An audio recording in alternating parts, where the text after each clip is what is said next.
कल बिहार सरकार के शपथ ग्रहण समारोह में जो हुआ ना, वो कहीं ना कहीं प्रधानमंत्री नरेंद्र मोदी के पुराने बयानों को लेकर उनको आईना दिखा रहा है। जी हां, आप जानते हैं ये शख्स कौन है? ये है दीपक प्रकाश। ये ना एमएलए हैं और ना एमएलसी हैं, फिर भी इनको मंत्री बनाया गया है। क्यों? कुछ देर बाद मैं अभिसार शर्मा, मैं उठाता हूं जनता के मुद्दे और बनाता हूं ताकतवर को जवाबदेह। कौन है दीपक प्रकाश? दीपक प्रकाश हैं उपेंद्र कुशवाहा के बेटे। उपेंद्र कुशवाहा, जिन्होंने अपनी पत्नी को विधायक बना दिया और अब अपने बेटे, जो ना एमएलए हैं ना एमएलसी हैं, उनको मंत्री बना दिया। आज मैं प्रधानमंत्री से एक सवाल पूछना चाहता हूं। प्रधानमंत्री, कल आप ये कर रहे थे, आप लोगों के सामने सिर झुका रहे थे। इधर भी सिर झुकाया, फिर बीच में सिर झुकाया और फिर इधर सिर झुकाया। प्रधानमंत्री, ये करके आप जनता को यह संदेश दे रहे हैं कि जनता जनार्दन है। नहीं साहब, यह कहीं ना कहीं एक किस्म की राजनीति है। मैं इसे पॉलिटिकल स्टंट बताना चाहूंगा, मगर फिर आपका प्रचार तंत्र बुरा मान जाएगा। आप इसके जरिए यह कह रहे हैं कि जनता जनार्दन है। नहीं, मैं आपसे सवाल पूछना चाहता हूं। आपने वंशवाद पर इतना प्रहार किया था चुनावों के दौरान। आपने संविधान दिवस में संसद के अंदर खड़े होकर कांग्रेस के वंशवाद पर प्रहार किया था, मगर आज उपेंद्र कुशवाहा का बेटा, जो ना एमएलए है ना एमएलसी है, उसे मंत्री बना दिया गया। और सबसे दिलचस्प बात यह है कि जब उपेंद्र कुशवाहा के बेटे से सवाल पूछा गया तो उन्होंने क्या कहा? आपकी स्क्रीन पर एबीपी न्यूज की खबर। बिहार की नई सरकार में मंत्री पद की शपथ लेने वाले उपेंद्र कुशवाहा के बेटे दीपक प्रकाश ने चौंकाने वाला बयान दिया है। दरअसल परिवारवाद के मुद्दे पर जब उनसे सवाल किया गया तो उन्होंने कहा, उपेंद्र कुशवाहा का बेटा हूं, इसे नाकार नहीं सकता। मुझे मंत्री क्यों बनाया गया है, यह पिताजी से पूछिए। दीपक प्रकाश ने विधानसभा चुनाव नहीं लड़ा, लेकिन मंत्री पद की शपथ लेकर बिहार के कैबिनेट मिनिस्टर बन गए। दीपक प्रकाश आरएलएम प्रमुख उपेंद्र कुशवाहा के बेटे हैं। मंत्रिमंडल में वो भी शामिल होंगे। किसी को इसका एहसास नहीं था। सबसे बड़ी बात, वंशवाद के ये जीते जागते नमूने माननीय दीपक प्रकाश मंत्री बना दिए गए। और जब इनसे सवाल पूछा गया कि भाई आप क्यों बनाए गए, तो उन्होंने कहा पापा से पूछो। यह हालत है बिहार के नए मंत्रियों की, पापा से पूछो। यानी कि यह हालत देश की मीडिया की थी, हर चीज के लिए पौ पौ से पूछो, और अब मंत्री भी कह रहे हैं कि पापा से पूछो। मैं फिर आपसे पूछना चाहता हूं, इस तस्वीर के क्या फायदे हैं दोस्तों? प्रधानमंत्री नरेंद्र मोदी देखिए किस तरह से सिर झुका रहे हैं। देखा जाए ये वीडियो। बिहार की धरा पर बहुत बहुत तो बिहार वाली ताली एक बार बिहार की ओर से। माननीय प्रधानमंत्री, यशस्वी प्रधानमंत्री, सर्वाधिक विश्व के लोकप्रिय नेता हमारे इस बिहार की धरती पर हैं। एक अवतारी पुरुष। अब मैं प्रधानमंत्री से पूछना चाहता हूं, प्रधानमंत्री इकलौती मिसाल नहीं है। कल जितने लोगों ने मंत्री पद की शपथ ली, उसमें बहुत बड़ा तबका था जिनके पिता राजनीति में रहे हैं और जो वंशवाद का फायदा उठाकर राजनीति में बने हुए हैं, जिन्हें मंत्री पद भी दिया गया। मेरे दोस्त नरेंद्र नाथ मिश्र ने एक फहरिस्त पेश की है, जो मैं आपके सामने पढ़ के सुनाना चाहता हूं। और प्रधानमंत्री ने वंशवाद पर क्या क्या कहा, उसे याद रखते हुए इस फहरिस्त पर निगाह डालें आपके स्क्रीन पर। मैं पूर्व मंत्री शकुनी चौधरी का पुत्र सम्राट चौधरी, इन्हें मंत्री बनाया गया। दूसरा, मैं पूर्व केंद्रीय मंत्री राज्यसभा सांसद उपेंद्र कुशवाहा और विधायक स्नेहलता कुशवाहा का बेटा दीपक प्रकाश। तीसरा, मैं पूर्व मंत्री महावीर चौधरी का पुत्र अशोक चौधरी। मैं पूर्व विधायक नवीन किशोर सिन्हा का पुत्र नितिन नबीन, जिन्हें मंत्री बनाया गया।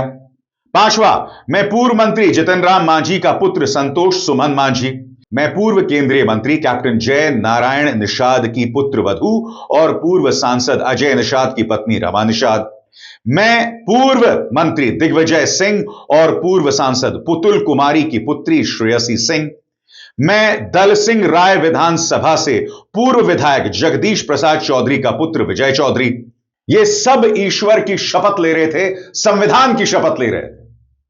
आज याद कीजिएगा दोस्तों, प्रधानमंत्री नरेंद्र मोदी, वो लम्हा जब भारतीय जनता पार्टी को जीत हासिल हुई थी।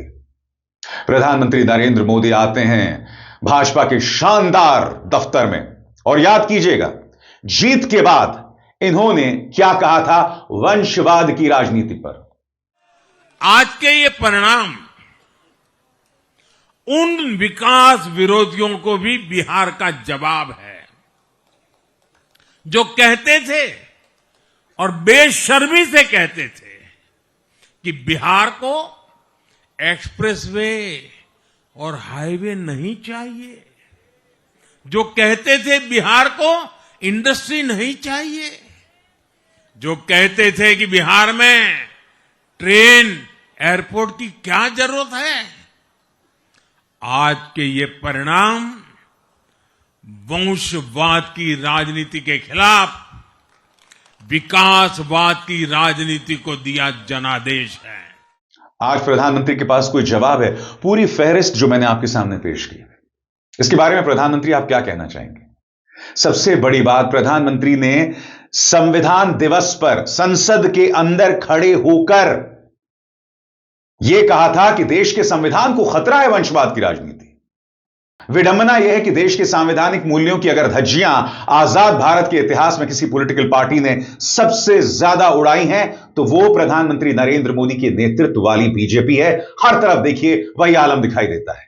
याद कीजिएगा साहब, संविधान दिवस के मौके पर प्रधानमंत्री ने किस तरह से ताना मारा था कांग्रेस पर। हिंदुस्तान के हर कोने में जाइए,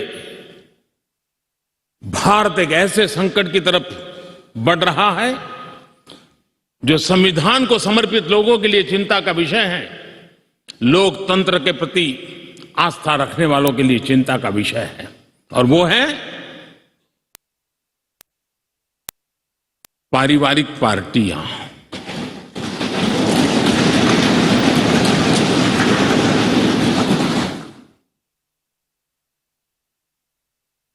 राजनीतिक दल, party for the family, party by the family,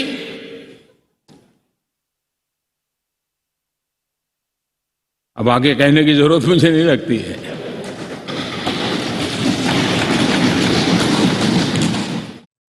और सबसे बड़ी बात, प्रधानमंत्री आपके दो सबसे बड़े मंत्री, रक्षा मंत्री राजनाथ सिंह और गृह मंत्री अमित शाह, दोनों के बेटे पंकज सिंह विधायक हैं। चलिए, पिता राजनेता हैं, उत्तर प्रदेश की राजनीति में थे, आप भी वहां आ गए, मगर अमित शाह के बेटे को कहीं ना कहीं फिट कराना था तो क्रिकेट में फिट करवा दिया। आज ये आईसीसी का, इंटरनेशनल क्रिकेट संघ का सबसे ताकतवर व्यक्ति है।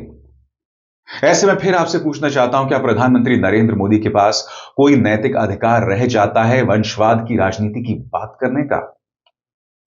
बताइए। और प्रधानमंत्री, आप इस तरह से गमछा हिला रहे हैं, मैं आपसे समझना चाहता हूं। पहली बात तो ये स्टाइल तेजस्वी का था, अब आप चूंकि जीत गए हैं तो आपका जो पूरा पालतू मीडिया है वो इस गमछा हिलाने को आपके साथ जोड़ रहा है। पापा की परियां कह रही हैं, वाह वाह वाह, देखिए मोदी जी किस तरह से गमछा हिला रहे हैं, और ऑपोजिशन के सीने में सांप लूट रहा है, इस तरह की बातें कर रही हैं पापा की परियां। मगर मैं फिर आपसे पूछना चाहता हूं, ये जो गमछा हिलाकर आप क्या करना चाहते हैं? क्या आपको लगता है कि बिहार की राजनीति सिर्फ गमछा हिलाने तक है? यानी कि वंशवाद की राजनीति करो और खुलकर वंशवाद का बदनुमा चेहरा जो है वो सामने उभर कर आता है। मैंने पूरी फहरिस्त दी, और सबसे बड़ी बात, दीपक प्रकाश की मिसाल। मैं ये नहीं कह रहा हूं कि कल को ये बहुत अच्छे मंत्री नहीं साबित होंगे, हो सकता है अच्छे मंत्री साबित हों, मुद्दा वो नहीं है। मुद्दा है आपके दोहरे मापदंड का, मुद्दा है आपके डबल स्टैंडर्ड्स का।